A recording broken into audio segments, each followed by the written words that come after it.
more ketones you have, the better fat loss and mental clarity you have, right? So let's break down the difference between the standard ketogenic diet and the hyper-ketosis diet, and whether you actually need to be pushing your ketone levels even higher. If you're new here, welcome. My name is Jamie and I'm a 15-year emergency room nurse and a certified ketogenic health coach. You're gonna get greater benefits by getting your ketones even higher. Let's talk about it. Before we dive into the difference between the two, let's first just get through some basics, like what is ketosis? When you follow a low carb, high fat diet, what happens is that your body will run out of glucose and therefore it will start turning to your body fat or dietary fat for fuel and break that down into ketones. Ketones provide the energy source for your brain, for your body, and that is a metabolic state called ketosis. Therefore, it's natural to think that if you have more ketones, you'll have more mental clarity, more fat burning,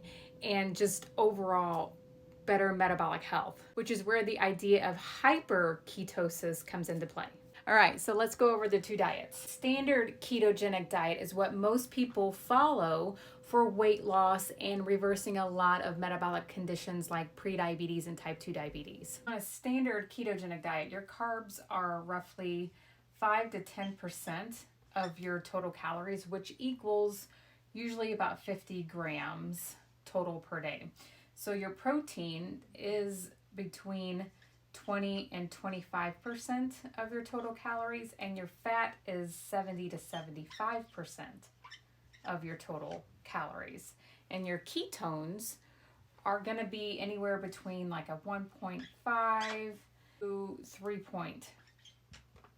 3.0, which is the millimoles per liter. Hyper-ketosis, carbs are usually less than 5%, which equals to around less than 10 grams a day. Protein, this is the big difference. So your protein are 5 to 10% of your total calories. So the thought with keeping your protein levels low is from a process called gluconeogenesis, where the body will take protein and break that down into sugar. Therefore, you won't produce as many ketones or it'll kick you out of ketosis. Your fat is almost the same, but it's going to be closer to 80%, 80 to 90% of your total calories. This will produce higher ketone levels of around 3.0 to 7.0 of the millimoles or higher. Both of these diets are going to keep your insulin levels low, which is the goal.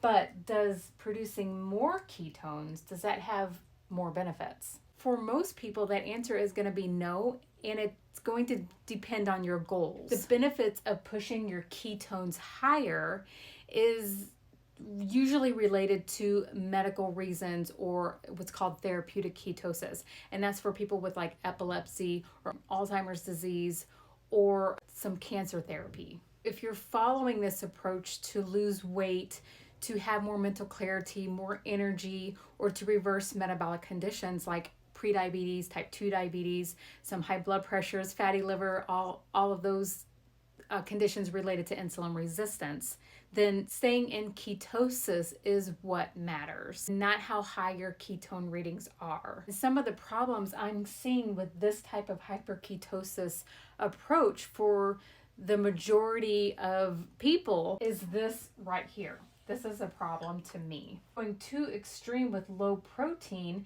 can cause muscle wasting. If you're not getting enough protein in, you're going to lose muscle tissue. And that's the last thing you want to do, especially for longevity. So if you're doing this to maintain long-term results and you start losing muscle tissue, you're going to have a difficult time maintaining your weight.